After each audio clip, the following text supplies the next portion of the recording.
এই ভিডিওতে আমরা সময় কার্য সংক্রান্ত একটি গুরুত্বপূর্ণ সমস্যার সমাধান লসাগুর কনসেপ্ট ইউজ করে করব। এখানে বলা হয়েছে এ ও বি পৃথকভাবে একটি কাজ যথাক্রমে 25 দিনে ও 30 দিনে করতে পারে।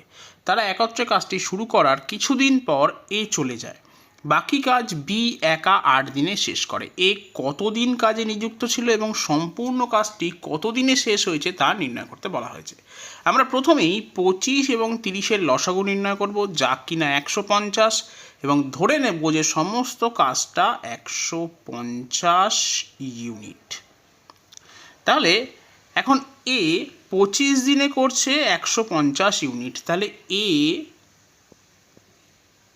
একদিনে করবে 150 ভাগ 25, তার মানে 6 ইউনিট কাজ।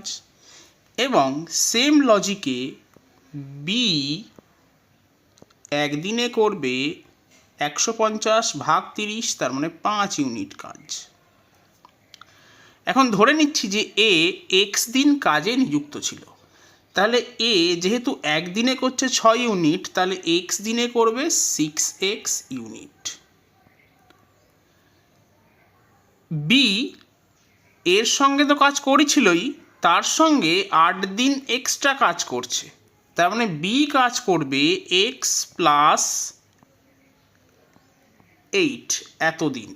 এখন বি একদিনে করছে 5 ইউনিট, তাহলে এতদিনে করবে বা এক্স প্লাস 8 দিনে করবে 5 ইন্টু এক্স প্লাস 8 এত ইউনিট। এবং এটাই হলো সমস্ত কাজ, যা কিনা আমরা ধরে নিয়েছি 150 ইউনিট। আমরা সলভ করব, এক্সের মান বার করব। তাহলে এখান থেকে আমরা লিখতেই পারি যে 6x প্লাস 5x প্লাস 40 সমান সমান 150।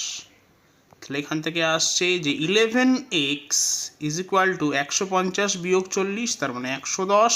তাহলে সলভ করলে এক্সের মান আসছে 10। তার মানে এ 10 দিন কাজে নিযুক্ত ছিল এবং সম্পূর্ণ কাজটি শেষ হবে 10 প্লাস 8 অর্থাৎ 18 দিনে।